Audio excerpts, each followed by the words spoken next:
The Amazing Hindle is a tactic that, according to the creator, it works incredibly well. Now, the creator did the exact same thing that I've done. He has taken a couple of different teams and simmed throughout the entire season with no transfers whatsoever. And according to him, Leeds, Liverpool, and Forest all went up without a hitch. Now, can we get the same results with a couple of different teams? Find out.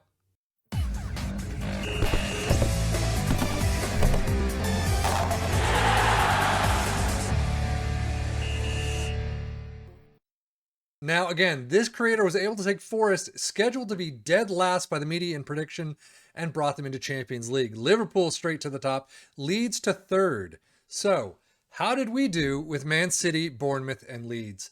Now, unfortunately, we did not get Leeds to third, but if I take a look at the league table, you can see 7th place isn't too bad, I guess. They are scheduled to be 10th by the media prediction, so 7th, not great. Bournemouth, however, brought all the way to 5th.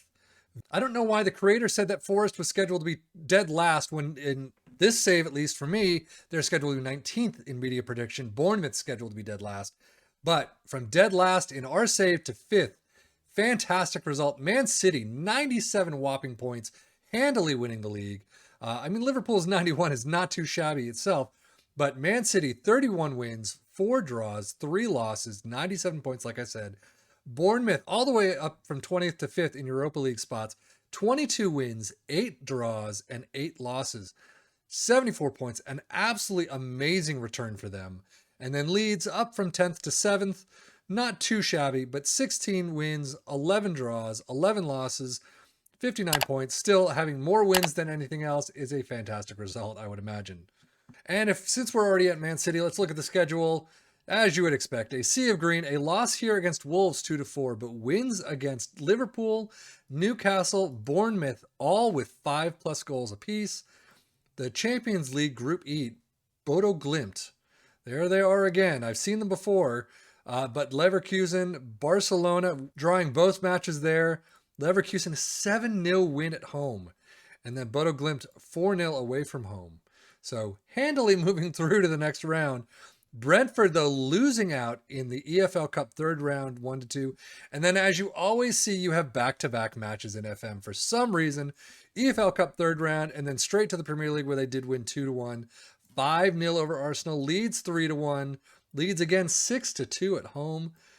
Champions League, Sporting with a draw away from home and a handy win at home 4-0. Bayern, a win at home, a win away from home. You can see where this is leading, folks. PSG, a draw at home, a win, nice win away from home, and then Inter in the absolute final, 4-2 win against Inter in Champions League final. Absolutely phenomenal result there. Finally, Man City wins the Champions League. If I'm not mistaken, I think this is the first tactic that actually has Man City winning the Champions League, folks. Maybe the second.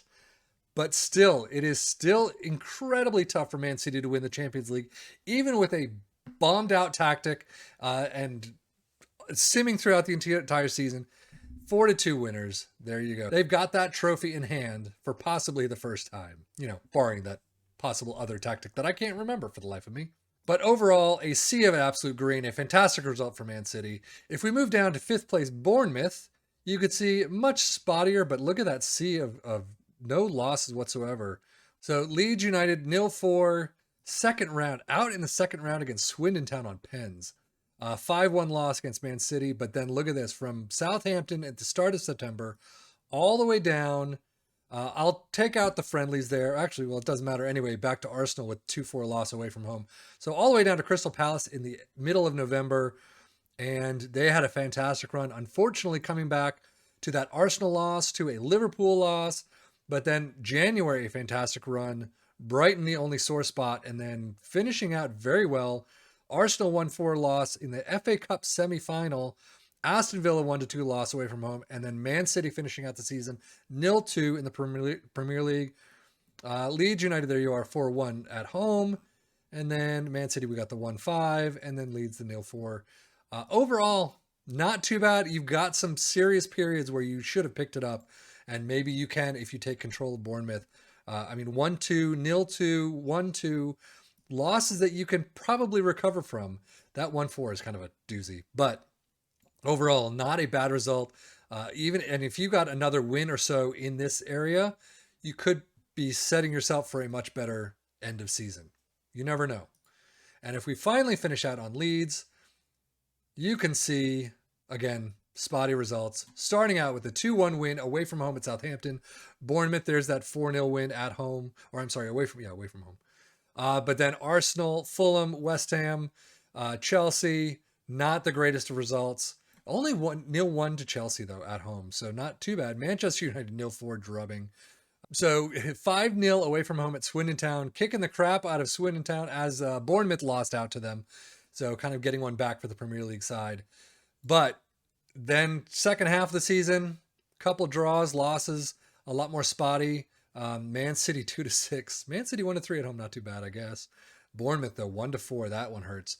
You do have a nice sea of no reds for the tail end of the season, except for that Aston Villa loss. So they picked it up at the tail end, but unfortunately not able to do much else with it. And some of these losses just hurt right from the start. And then right after the start of the World Cup.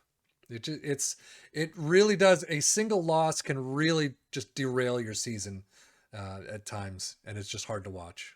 The tactic itself, this is, again, called the Amazing Hindle. It is an attacking mentality. It is a custom tiki-taka this time around. But we are kind of getting back to that standard formation. We've seen a couple of weird formations here and there, but a sweeper keeper in defense, 2 wingbacks on automatic. You have 2 ball-playing defenders on defend, a couple of different instructions each. DM on defend, box-to-box midfielder on support, an advanced playmaker on attack, and 2 inside forwards on attack, and then an advanced forward in attack up top. In possession, fairly wide attacking width, pass into space, overlap on the left and right play out of defense, shorter passing directness, higher tempo, low crosses, work the ball in the box, and run at defense. In transition, counter press, counter, distribute quickly, standard what we've seen so far, throw it long. We've seen that before. And out of possession, a high press line of engagement, standard defensive line this time, not a high defensive line as we've seen. And then the standard trigger press much more often and prevent short goalkeeper distribution. Opposition play instructions, blank. Up to you. Player stats, overall in all competitions, top goal scorer was Rodrigo with 18. Highest average rating for Koch at 716. Is it Koch? I don't know how to pronounce the CH at the end of a K. Jack Harrison with 15 assists, most in the team. And then Luis Sinisterra, 6th player of the match awards, is the highest there. Moving to Bournemouth, 30 goals for Solanke. Very nice return there. 730 for Solanke is the highest average return rating. 15 assists for Rothwell is the highest. And then 8th player of the match awards for Dominic Solanke. Not too bad, but I would have actually expected a few more there, especially in 5th place where they get a few more wins. So maybe it was spread out a little more. And if we move finally to Man City, you can see Erling Haaland. 94 goals, 831 highest average rating. Phil Foden and Bernardo Silva both with 22 assists. That's insane. That is absolute insanity right there. Erling Haaland with 22 player of the match awards is the highest in the team. Just crazy talk. I mean, absolute craziness right there. Stats wise, Man City 140 goals. Bournemouth with 81, so not too bad. Leeds with 68. Fewer shots against Man City with 328 and Leeds at 482. Most possession, Man City all the way in 8th with 51. Usually they're in the mid-50s, but not this time around. Most dribbles, Man City, Bournemouth, and Leeds right up there, 912 all the way down to 756. Fewest conceded, Man City in 3rd with 44. Man United with 30. Liverpool with 40, and then Man City in 44. Bournemouth with 56. Most shutouts, Bournemouth and Leeds right there, 13 and then 12. Man City not there, funny enough. Most tackles won, Leeds with 885, Bournemouth with 813. So again, you expect the 2 teams in need of defense to get there with this tactic. Nobody with best pass completion. Most shots for Man City, 879. Bournemouth with 646 and Leeds with 587. That is quite a grouping there. From 879 all the way down to 646. Damn, Haaland is just insane. But then most points per game, Man City with 2.55, Bournemouth with 1.95, and Leeds with 1.55. So overall, a fantastic job. And just quickly, as you can see, Erling Haaland, 60 goals in the league. Solanke with 25 in the league, and Foden with 19. Most assists, Bernardo Silva with 20, Mohamed Salah with 20 as well. Foden with 14, De Bruyne with 14, Kyle Walker and Jack Harrison on 11. I mean, overall, just spread well out in that one. Player of the Match awards 13 in the league, 828 in the league. Wow.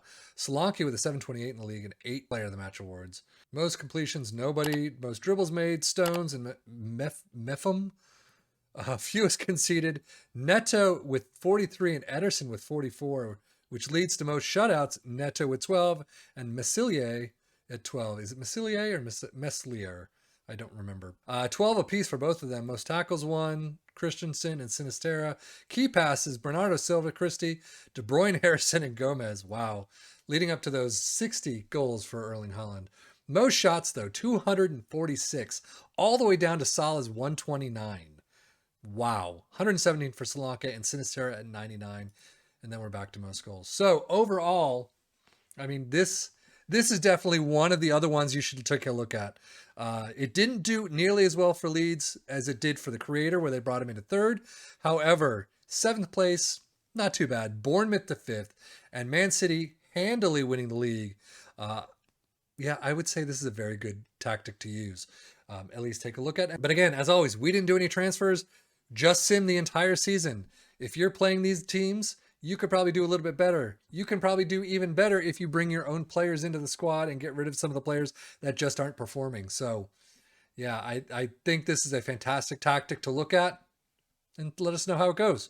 But I am Safian FM for the Football Manager blog, saying thank you so much for watching. Man City, Bournemouth, and Leeds climbing the tables.